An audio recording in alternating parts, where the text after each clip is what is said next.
Happy Halloween, everybody. Thank you very much for watching. I'm Orlando Ruiz Jr. Welcome to another classic horror movie review.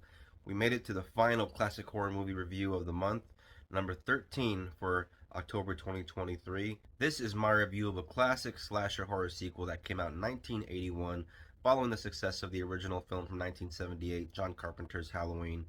My review of Halloween 2, directed by Rick Rosenthal. I did talk about the original Halloween film last year, so I figured now it's Halloween 2's turn. So this movie once again stars Jamie Lee Curtis returning as Laurie Strode. We also have the great Donald Pleasence returning as Dr. Sam Loomis, and the story pretty much picks up right where the events of the first film leave off. After a really cool opening title sequence with some music that really helps to set the mood for the film, music from John Carpenter and his collaborator Alan Howarth, who would do music for at least five John Carpenter movies, as well as Halloween 3, 4, 5, and 6.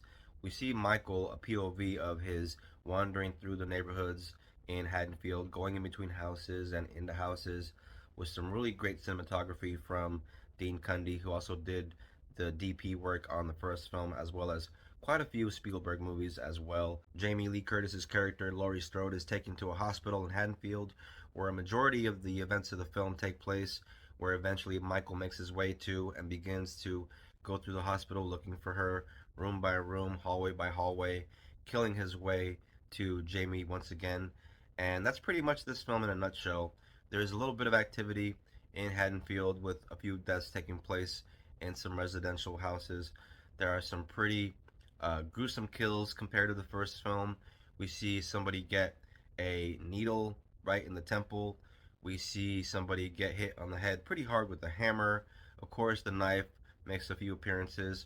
Somebody gets stuck in the neck. I think somebody else gets one in the back. I think that's a scalpel. That person that gets the scalpel in the back gets lifted off the ground by Michael using one arm, showing just how strong he is, as we see that person's shoes come off of their feet and hitting the ground. We also see Michael taking a person, and there's this therapy hot tub that he sets to like scalding and boiling water. And even though he's able to dunk this person in the water, somehow he doesn't get hurt by it or burned by it. I guess he has a high threshold for pain. But as he's holding them down, they start to like melt, their face comes off and everything. It's pretty gross. The body count in this film is more than twice of the body count in the first film, with the first film only having a few victims and having kind of a lack of blood, but still being scary, even though it wasn't full of like gore or too much blood. It was scary in the way that it built tension and suspense, and the way it built up the character of Michael throughout the film. Whereas this film, we're already familiar with the character, so he's just free to go to town basically and see how gruesome he can get with some of these deaths. For people that enjoy the first Halloween but don't really care for too much gore in their horror movies, I can see a movie like Halloween 2 being kind of a turnoff, since by now this is the early 80s and the slasher genre is in full effect as of 1980 with the release of Friday the 13th, which was really kind of a response to the success of the first Halloween. And ironically, the first Halloween not being too gory, though it was a slasher movie, Halloween 2 would go on to follow that trend started by a movie like Friday the 13th, which was kind of a, gory slasher movie, well, for its time. And so, yeah, Halloween 2 is basically like a Jason movie, but, with Michael Myers pretty much. So, we do get a bit of TNA in this movie, and that, slasher horror type of trend that would be very popular back then. And we do have the gruesome kills, which, the more I talk about the gruesome kills and like the body count and stuff, it just reinforces a lot of what Randy says in Scream 2, where he talks about the rules for sequels and how the body count is always bigger and death scenes are much more elaborate.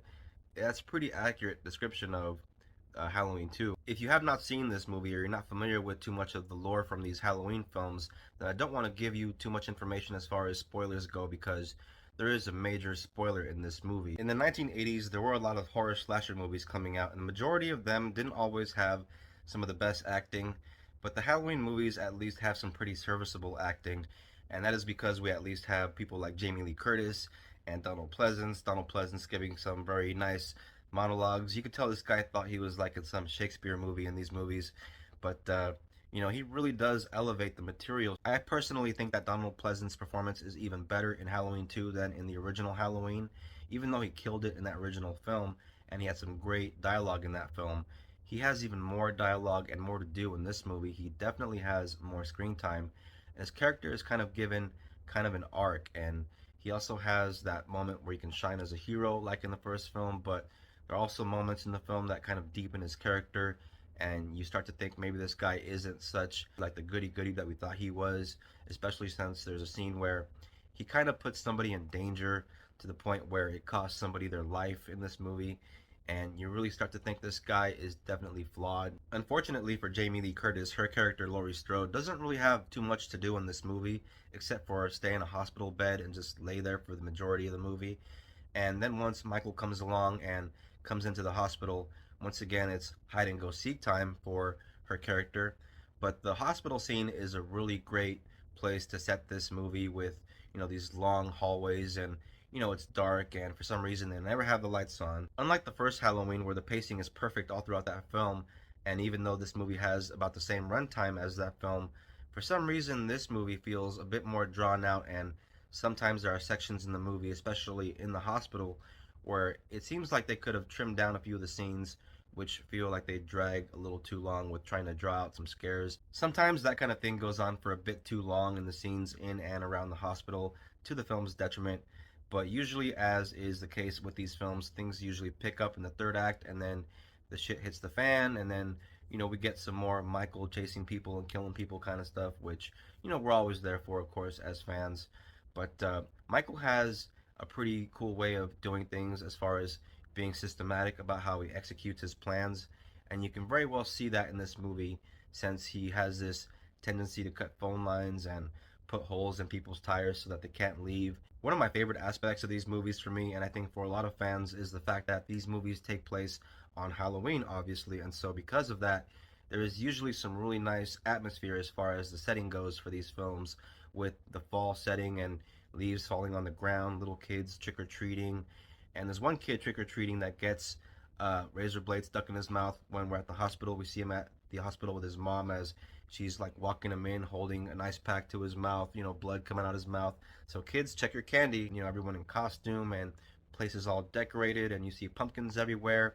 It's one of the really fun aspects about these movies that I think is one of the reasons why us as fans always want to come back to, and it makes for great viewing around this time of year. That type of feel in these movies was something that started in the 1978 original Halloween film, and it definitely carries through in this sequel. And some of the sequels do it better than others, but Halloween 2 was definitely one of the better films in this franchise. Once again, this is a movie that I highly recommend to anybody that enjoys a good slasher movie or a horror movie or just a great classic from the early 80s. This is one of those movies that I do think, if you're a fan of this series, you should check out if you haven't seen it. I give this movie 3.5 stars. Definitely check it out. I think it is well worth your time, especially in the spooky season of October, especially on Halloween. Halloween 2 is one of those movies you can definitely find on streaming since it was distributed by Universal Pictures. More than likely, you can find it on Peacock, but like I'm always saying, you should get a hard copy before they're all gone. They're going out. This is my copy of the Blu-ray right here. There's Michael in the center. If you look around the bottom there, you can see Loomis and Laurie. Yes, 1981's Halloween 2 is a 1980s classic slasher sequel. One of the best in the series. Highly recommend you check it out. And something else I want to show you guys is this thing here. I got one of the images from the opening credits. This is a toy with a figure of Michael Myers inside. And there he is with some weapons. You can see there some of the stuff he uses in the movie. He has a hypodermic needle there, hammer, different things. There's a really cool jack-o'-lantern and different masks there. And some images from the film on the back of this. Very sorry about that glare. I know that glare can be kind of annoying. I'm trying really hard to show you the best angle so that you don't have that glare in the picture, but yes, that's my little figurine. Thank you very much for watching this classic movie review. Very much appreciate you for watching. If you're a new viewer, if you're into this kind of thing, please don't forget to subscribe, hit the bell. Don't forget to comment, share, and like. It really helps out the channel. And if you're a returning viewer, thank you very much for watching. I always appreciate it. It's finally Halloween, so everybody please have a great time. Have fun tonight. Please make it home safely. Hopefully you watch some classic Treehouse of Horror and your favorite Halloween shows and movies. Hopefully you get plenty of candy.